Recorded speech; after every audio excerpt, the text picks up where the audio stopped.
Number one concern would be to create this alternative energy through wind and solar, biomass, biodiesel should be our top priority.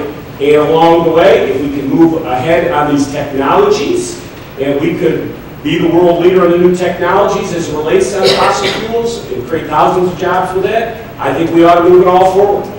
I'm realistic on this, what we need to do. And as I say, President Obama's committed $3.6 billion off the bat, up to $10 billion research on CCS technology. Well, let's make sure we get our fair share of that. And let's see if we can't come up with the technology for it, because this is what I'm talking about. Making us a world leader here in Virginia on alternatives and renewable energy is what we ought to strive for. Everybody should strive for. Okay, thank you. Thank you. Terry, one final question, if I may, please. Please. Recently, you were before the Northern Virginia Technology Council, and there was a little debate in posing this question. We've been asked to do it. The Southwestern Virginia Technology Council has been supportive of the development of the Mid-Atlantic Regional Spaceport of Wallops Island. And in fact, you may be aware, there was a recent $1.9 billion contract awarded to Orbital Sciences to resupply the International Space Station. Would you pledge, as Governor of the Commonwealth of Virginia, to include funding in the next state budget for increasing the staff at the spaceport to support commercial launches? And what might you do as Governor to recruit more commercial space launch activity in Virginia so software engineering students like those being developed here at UVA-wise can have a future in engineering projects? Yeah, first of all, absolutely. It's a huge, as I talk about, another sustainable opportunity for us. We could be a world leader on this. This is where we are taking actually business away from Florida, bringing it here to Virginia. Sort of the one-stop shopping if you want to do orbital and suborbital. So this, I think, is a huge opportunity for us, and I have been down to Wallops Island. I've met with all the different folks, and I want to use a lot of the context. And the one thing I say as governor, I will bring in, as I say, I've created lots of businesses, thousands of jobs. I've traveled the world. I was an ambassador in Korea in 1993, lived in Seoul, traveled all over. I want to use those contacts to try and leverage that to bring business here into Virginia. I think we could be a world leader on this.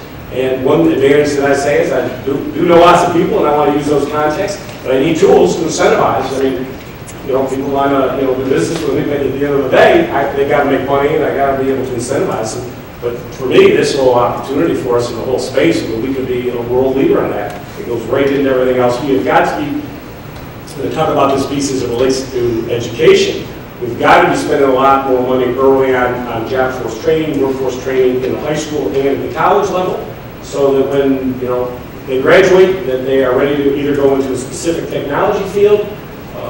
We need to be building more job force worker training, and I need to bring jobs in. But part of that, when I bring these new jobs in, is that we need to set things up at the university level so they're being trained, and we have a constant pipeline of employees. So for me, I believe in investing money to make money. I think that's the most important thing. As I always say, I believe in the down market. You have to put more money in education. I've got to compete against 49 other governors.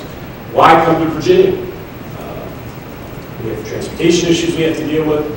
We've got to solve that, because you're not going to come and be stuck in traffic all day. 2 days ago, we left Norfolk, went back up to McLean, Virginia. It took over 7 hours. People aren't going to do that. You want to be able to see your kids play ball games. It shouldn't be a 3-hour event. So transportation, education, job creation, for me, job creation are all interrelated to one another. And then tied to Pacific Field. So opportunities like that on space is something I would invest greatly in, and I would do a lot of. I'm a big believer in public-private partnerships, as in high-speed rail and others. We all need to bring the private sector into it. State can't do it all alone. We need partners in this, and I'm a big believer in that. Would you like to proceed with your concluding remarks? Oh, well, you've heard a lot. Thank you for giving this opportunity. I wanted to come down because obviously it's an honor for me to be here with you all. I see my friend John Marwick, who's running for Lieutenant Governor, and all the other candidates who have been here. We have a Democratic primary going on. It's on June 9th, and then the general election. I think this is one of the most important elections we're going to face. Where are we going in Virginia? Are we going to be a leader in the renewables, alternative energy? It's going to take a lot of effort to do what we need to do. I say I'm the one person who comes to this race who has created thousands of jobs. I know how to do this. As I say, I've done some unique things. I've said I won't take a check from Dominion Power. I've called for shutting down every predatory lending store. I've called for ethics reform. No more should legislators Being able to get free gifts and dinners from lobbyists, you ought to end all that. We're down there for 6 weeks, you ought to work and focus on creating jobs. I think your next governor has one job, that is to create jobs. Because if we don't have more revenue, we can all be here 2 years from today at this conference. And if we don't have more revenue, we will have cut your budget and raised your taxes. There is no other alternative. That is the only way to go. So you have a lot of governor who wants to create jobs, and I believe the way to do it is the green alternative energy. Those are jobs of the future, and I promise you as governor, I will create more green jobs than 49 other governors. Thank you.